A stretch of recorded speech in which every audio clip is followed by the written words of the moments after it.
Hello everyone, Paul Elam here again with another message from A Voice for Men.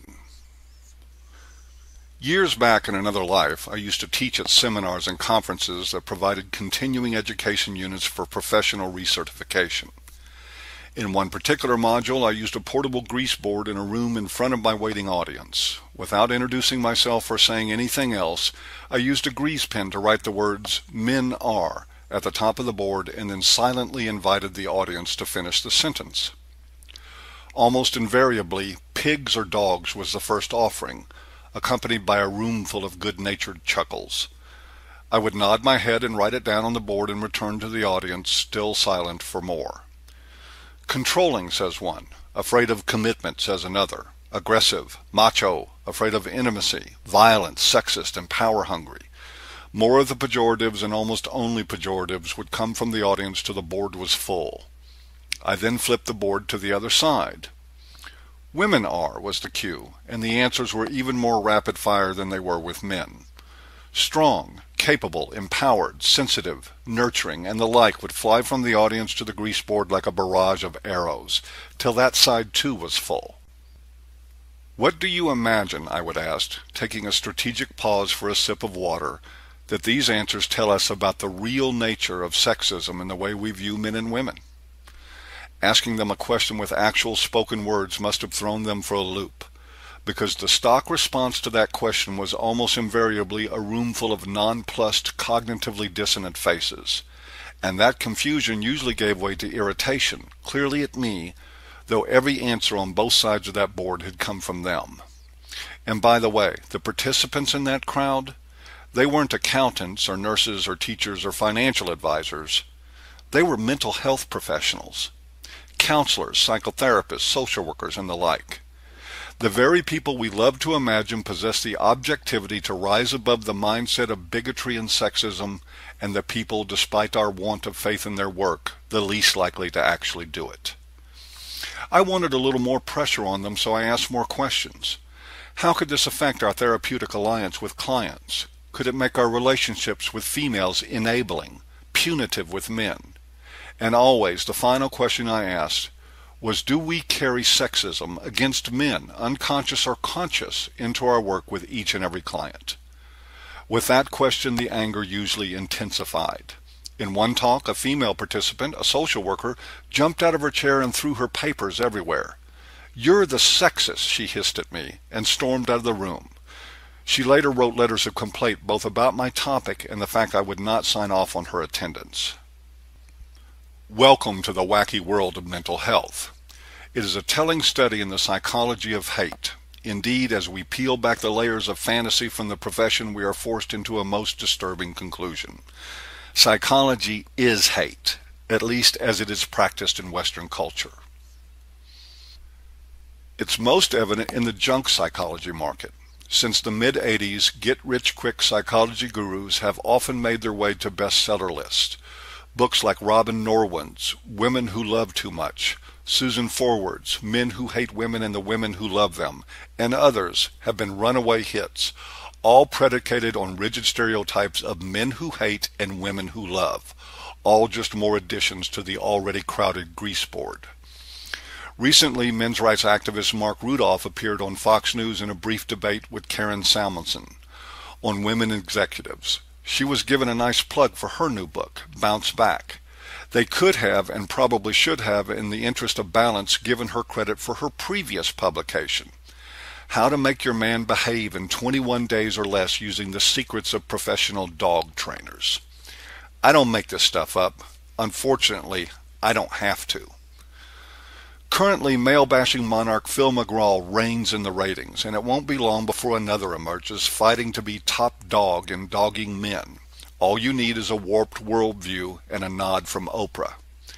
And these are just the media hucksters.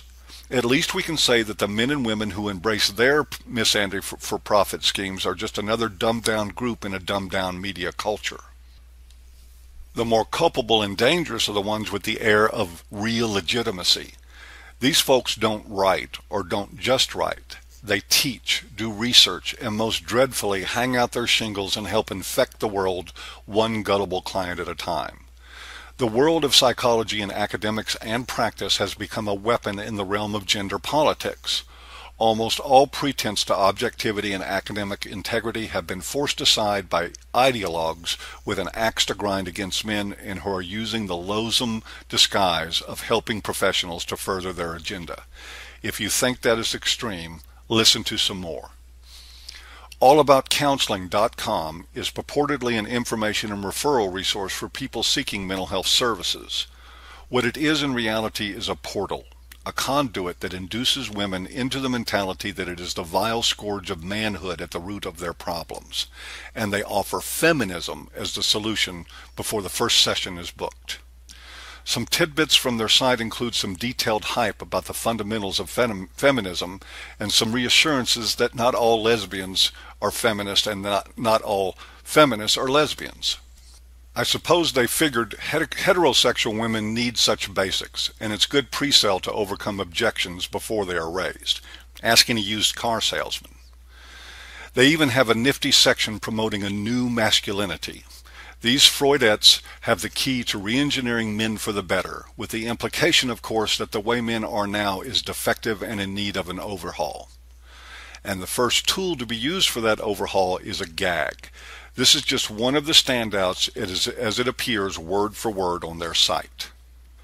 They say that men should practice openness to others, especially to women, criticism of our behaviors and attitudes, listen some more, and only speak if the critic wants feedback. This isn't even speak when spoken to. It's shut up and take it. Speak with permission only from whichever woman is attacking you at the moment. The finer aspects of mental health. They have much more there. Enough bogus stats on domestic violence, rape, and sexual abuse for a now convention, and staunch defenses of feminism tied in directly with the counseling message. Their ultimate point is clearly that sound mental health for women depends on embracing feminism and with it the hatred for men. Sound advice for those seeking love and intimacy if I ever saw it. At this point, the grease board is showing more grease than board. And I wish I could say that this was the bottom of the pit, that the infection stopped there, but we are still dealing more with the symptoms than the actual disease. Enter the American Psychological Association and its Division 51 group, the Society for the Psychological Study of Men and Masculinity, SPSMM. You can pronounce the acronym SPASM if you want to. I do, and I think it fits. Here are two of the bullet points from the mission statement on their homepage, out there for the world to see. Endeavor to erode constraining definitions of masculinity which have historically inhibited men's development, their capacity to form meaningful relationships, and have contributed to the oppression of other people. Acknowledge its historical debt to feminist-inspired scholarship and commits itself to support groups such as women, gays, lesbians, and people of color that have been uniquely oppressed by the gender class race system. The subtext of that, of course, is that the gender class race system boils down to white males. Aye, there's the rub, and with it goes the last remaining bit of room on the grease board. Men are defective, pernicious banes to civilized society, and feminism is the answer. Even our most revered experts in human nature are saying as much. And this is how it worked in the old Soviet Union.